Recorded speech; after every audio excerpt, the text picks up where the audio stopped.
Hello everyone and welcome back to the channel. Today we are going to be talking about how to use Raging Bolt in Regulation F. And honestly guys, you can kind of do whatever you want that you think makes sense because this Pokemon is so good and it's so easy to fit onto teams.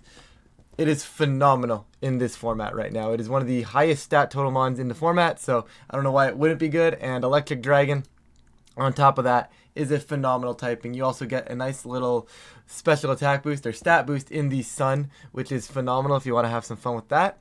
And then you get to use any item you want, right? So we'll get 3 sets up above in a minute. But overall, guys, anything you think could be good probably will be good enough to use. But the 3 suggested sets we'll get into shortly. But overall, you get moves like Thunderbolt, big, strong, consistent electric stab, Thunderclap, which is basically a special electric type Thunder Punch for those that are unaware. And then you get your big dragon move, whether it's Dragon Pulse, Draco Meteor. And then you get some support moves as well in Snarl, Electro Web if you're looking for speed control, right? And then most recently you get the, everybody's favorite Calm Mind setup Raging Bolt, which is going around. I guess Discharge is kind of cool as well, but you're not really going to see it too often. You get cool things as well, like Weather Ball if you want. You get access to Terra Blast as well. So you got a lot of options for this piece that make it more than just an Electric Dragon type. And make it more than just a high stat total Pokemon, because you have so many options that actually allow it to merge with so many different teams that I think it's going to be one of the best Pokemon to format, and by far it's going to be one of the best Pokemon to format, guys. The only thing keeping it in check is like the Flutter Mane right now, because that's one of its biggest issues. But overall, you're probably going to start seeing this, this Raging Bolt balance team, the Incin, the Rillaboom, the Calm Mind Raging Bolt. This tends to be where you're going to see this leftover set, when you have that Fake Out support, when you have potentially that Follow Me support from an Ogre Pawn, right? So this tends to be where you're going to see a set like this. And the only issue I have with the Calm Mind set is you have to pick between Thunderclap for your priority or just a more consistent electric move in Thunderbolt. Everybody does tend to pick Thunderclap. It seems to be the universally correct one. Not saying that Thunderbolt is wrong, but Thunderclap, getting to +2, I want to actually be able to get damage off and put pressure on opponents. And Thunderbolt doesn't always do that since, you're not the fastest Pokemon in the game. So Thunderclap definitely would recommend on the Calm Mind variant. You go Dragon Pulse for consistency, because getting Calm Minds up, then dropping a Draco and losing 2 of your special attack boosts just doesn't seem very user-friendly, if you know what I'm saying, for lack of a better term. Then we got Calm Mind, of course. That is kind of the whole point of this. You're going to be able to get your Calm Minds up. You're going to pair this with like Incineroar for Intimidate, so you can boost your defenses.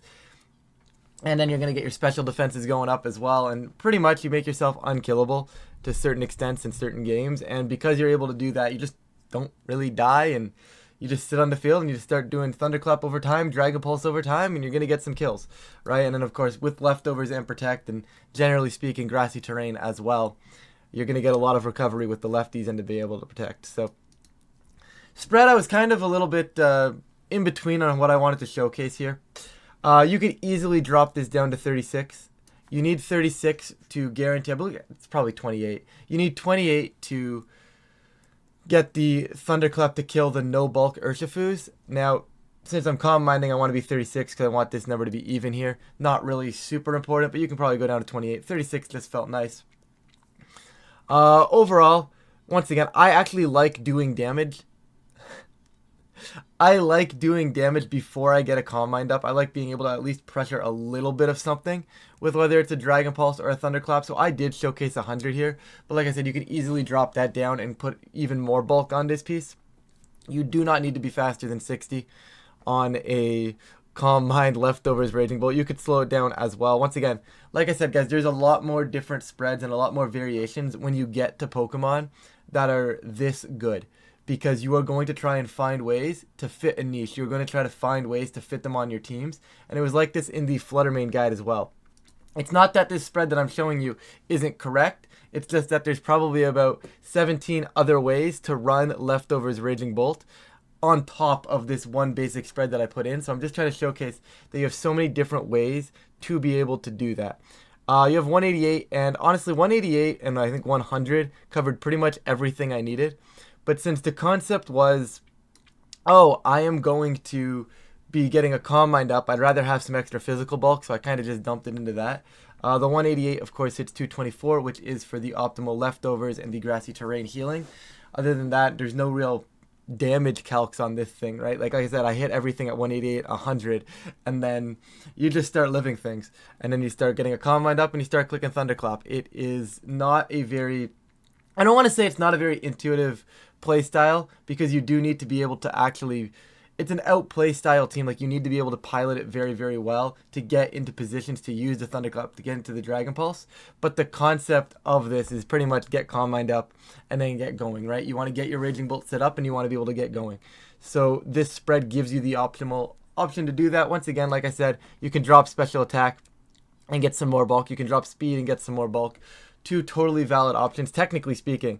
If you really wanted to, you could do this. I think this is probably a little bit flawed. I think the Combined Raging Bolts really appreciate having the bulk, and you really, really, really want to take advantage of that extra bulk, and just the fact that you're going to get a Combined up. You don't need to have the special attack. So that's where you kind of see that going with the leftovers variants, right? Your concept here is, keep in mind, like, think of like Volcarona in Reg H, right? You didn't really need any other stats. You just needed bulk so that you could get your setup up and then you could start sweeping. Similar to that, this is what the Raging Bolt is going to be in this format on the leftovers variants. You don't need a lot of anything. You need a lot of bulk. And then you're going to be able to get going with your combines. And once you're at a couple combines, this game's pretty much over normally. Unless you're playing the mirror. And generally speaking, hold on, I messed this up. It is supposed to be Terra Fairy here. It is the best defensive typing probably for Raging Bolts right now. So once again, just sit on the field a little bit longer, and why not? The Assault Vest set. Guys, once again, Assault Vest, there's a few options here in terms of attacking. Thunderbolt, guaranteed. You really want a consistent Thunderbolt damage. You can technically drop it if you want to be cute and run Volt Switch. I think Thunderbolt and consistent Thunderbolt damage and not being forced to pivot off the field is a very good piece. However, you can get some versatility by running Volt Switch somewhere on this set as well. My problem with Volt Switch Raging Bolt is you end up in positions where, you know, Raging Bolt is your bulky piece, right? So if I'm going to Volt Switch out, I have nothing to necessarily switch into. And that's not the case for every team, but that's kind of where I run into issues with Volt Switch. Because if I want damage, it's going to have to be that Volt Switch. It tends to be your big damage move. And unfortunately, when I have Volt Switch, sometimes, you know, you're going to need to switch out into a scenario where you can't afford to switch anything in. Otherwise, it's going to go down. So you do run into a little bit of pins that way. So I don't want to suggest it on this set, but it's definitely a viable option if you have the pivot ability and the ways to play around certain things with the Volt Switch. But overall, you probably want looking at Thunderbolt for consistency. I don't think you can ever run a Raging Bolt without Thunderclap. Being able to pin the Urshifu waters just immediately is phenomenal. There's nothing wrong with that at all. And then, of course, you know, you get your Dragon Pulse. Once again, it's the term of consistency here with the Assault Vest. Because once again, I'm going to be on the field for a long time with my Assault Vest Raging Bolt. Now, if you wanted to run Volt Switch and Draco Meteor, I think that is a pretty cool adjustment, because, you know, you could have Raging Bolt hit the field, drop the Draco Meteor, and then just Volt Switch and reset your Draco Meteor drop. That I definitely think is super viable. But because, once again, you're AV Pokemon, you're going to want to be on that field for a long time. I think the consistency of Dragon Pulse and not dropping your special attack is very, very strong. And then you get some room to play with Electroweb or this last slot. It can be Electroweb, it can be Snarl, it can be Weather Ball, it can be Terra Blast. Realistically, whatever you want it to be, you are allowed to use here. Like I said, you have the stats. Whatever you think your team needs here is very good. I will say Electroweb and being Terra Electric is very nice, because you get the boost from 55 to 60, which doesn't seem like a lot, but then you also get the Terra Electric type boost on top of that as well. So it ends up actually adding up and doing some good chunks of damage. So it is one of the reasons I do like Electroweb and why I showcased Electroweb. But once again, Snarl is super consistent. Probably get away with a Weather Ball if you have like a Sun team or a Rain team and you're putting this on it. Why not have, you know, Weather Ball Raging Bolt and have a Water type attack to hit all the ground types, right? There's a lot of options for Assault Vest Raging Bolt in this last slot. Once again, Electroweb, Snarl, those are probably the two you're looking at the most. And in terms of Terra types, you can easily go with, once again, just another defensive one, whether it's going to be Fairy, which I do think is the best. But I think Electric is probably the quote-unquote starting point for Assault Vest Raging Bolts, because you get that added boost to your damage, and because you're Assault Vest, you actually survive the Landorus hit anyways. And if you're tearing out of the ground type, and it is, like if you're tearing out of the ground type weakness, and it is Raging Bolt, sorry, and it's for a Landorus, they're gonna have Sludge Bomb anyways, right? So being a Fairy type doesn't necessarily quote unquote get you out of that position, whereas being an Electric type, yeah, you're still taking a big hit from Earth Power, but you actually get a lot more benefits in other scenarios as well. Overall, so you can definitely go ahead and use Terra Electric there. Once again, Terra Fairy. I've been running Terra Fairy AV on my sets a lot. So totally, definitely not a downside to that. Definitely no real problem with it. Just I think Electric is a cute little way to get a little bit of extra damage out of what is normally a defensive piece. Overall, spread is nothing crazy. This one is to survive Icicle Crash from Shenpao. 148, 164, we'll go ahead and do that. I didn't really need to hit the 224 mark for the grassy terrain or the leftovers because I don't have that. If you do have grassy terrain on a team, you can absolutely go back up to like 224 and try to get a little bit more optimal for health there. Once again, you can drop this again, down to 28, down to 36, whatever you choose. I just still like consistency with damage, right? For me, especially on the Assault Vest one, I would prefer, if I'm going to go down to 36, I think that's better for these special attack boosting ones with the Combined. Whereas here, it's like, there's no way to actually get a boost into my special attack stat. So I want to be doing at least a decent amount of damage. So I went with the 100 modest instead of 36. You can easily go down if you do not need Raging Bolt to be a damage dealer at all. But there's something about, once again, just clicking Thunderclap and making sure I'm getting a good chunk of damage into the Urshifus, right? If they're not invested heavily, they're going down to the Thunderclap, right? And that is something that is absolutely massive and I think super important for Raging Bolt, because when you're running AV Raging Bolt, you know, it's your switch into the Surging Strikes, and then you want to pressure it off the field. And if your Thunderclap isn't getting that KO, it potentially just leaves them a free turn to Surging Strikes your partner slot again. It potentially gives them a potential switch if they're not Scarf and just close combat you. So you don't want to be in that scenario. In my opinion, I think you always want to be pressuring Urshifus outside of like the super bulky ones. And this will punish that a little bit better than not. 148 and 52 allows you to survive the Earth Powers from any Landoruses, which is actually really, really good. It's technically 148 and 44 allows you to survive it, but since we're running Assault Vest, I like being on the even number here. It just seems like it's a little bit nicer overall in terms of damage calculations. But realistically, not a concern. You can definitely go down to 44 and get every same calc that you wanted. I just like being even here. And then speed. Speed is an interesting one here, because it really is going to depend on if you have Electroweb or not.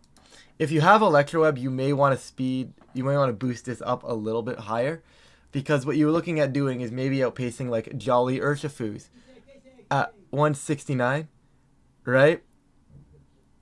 So you want to be able to have that option if that's the case, right? So you go down, let's just say 36 for the lack of somewhere else to take the stats out of, right? And you go up to 109 here, right? All of a sudden now you can click Electroweb, and then next turn, you're just guaranteed to be faster than that Urshifu. You don't need to Thunderclap it, right? You can just click Thunderbolt and take it out, right? And all of a sudden, because you're able to go Thunderbolt into the Urshifu, you don't actually need to worry about the Thunderclap damage. It's the Thunderbolt that's going to get the kill, and 36 becomes fine, right? Once again, I settled on 101 here just because it was kind of what I had left over after my other calcs. But once again, you can randomly sit in the middle too, right? Maybe go to 104, maybe go to 103, because 103 will outpace the Jolly Shenpaos when you're at 20, when there's max speed, right? They go 205, you cut that in half after 2 Electrowebs, next thing you know, you're faster than them, right? It's not something that's likely going to come up or be a scenario, right? But it's something that I wanted to point out that you can do, right? You have a lot of playability with these pieces, and these spreads that I'm showing should be used as starter points and not necessarily the end-all be-all. And I know I've said it a lot, and I know I sound like a broken record in terms of when I say that, but guys, I truly mean that on a piece this incredible. Like, when it's a Flutter Mane, when it's a Raging Bolt, you want this to feel perfect for your team, and there's definitely ways you're going to be able to cater it to your team, and that's whether it's a one speed change, multiple speed change, whatever it may be. Speaking of which, offensive Raging Bolt. This is one that's kind of, you know, hasn't been seen too much in Reg F 2.0, but I still think it's phenomenal. I think people are absolutely sleeping on offensive Raging Bolt because, like, it has a 137 special attack stat. You are doing damage if you are dropping Dracos, you are dropping Thunderbolts, right? You can definitely go defensive Terror. Once again, I left electric just for the sake of showcasing the offensive. You can go magnet, by the way. You can go booster special attack. Tons of options for items here. I just kind of showcased Life Orb. But generally speaking, I went 219 for the Life Orb optimal chip. I just said I'm going to do damage. I went 236 modest. Put a little bit into the defenses because it didn't really matter. And said once again, I hit that 109. Because if I'm running offensive Raging Bolt, there's a very good chance I have other speed control on my team. Whether that's a Tailwind, whether that's an Icy Wind, from something that you probably are going to go ahead and say, you know what, 109 makes sense. There's going to be a lot of things that are going down to -1, and being able to hit, like I said before, the Urshafus, when you're at that 109 speed. If they're going to a -1, you can just T-Bolt them. You don't have to worry about playing the Thunderclap mind games. All right? Basically, long story short, incredibly versatile Pokemon, incredibly broken stat line, incredibly good move pool. Definitely should be trying to get Raging Bolt onto a fair chunk of teams, guys. It is a phenomenal Pokemon. Once again, I will reiterate, there are tons of different spreads and variations and movesets, strictly more than I can ever show in a video. I kind of showed these, kind of showed some benchmarks. Hopefully that kind of works out for you guys, but feel free to play around with them, cater them to your team specifically. But with that, if you guys do enjoy these types of videos, please feel free to leave a like and subscribe. It really does help out the channel, and of course, I really do appreciate it. But with that, I'm going to get on out of here. Thank you all so much for watching, and I'll catch you all in a future video.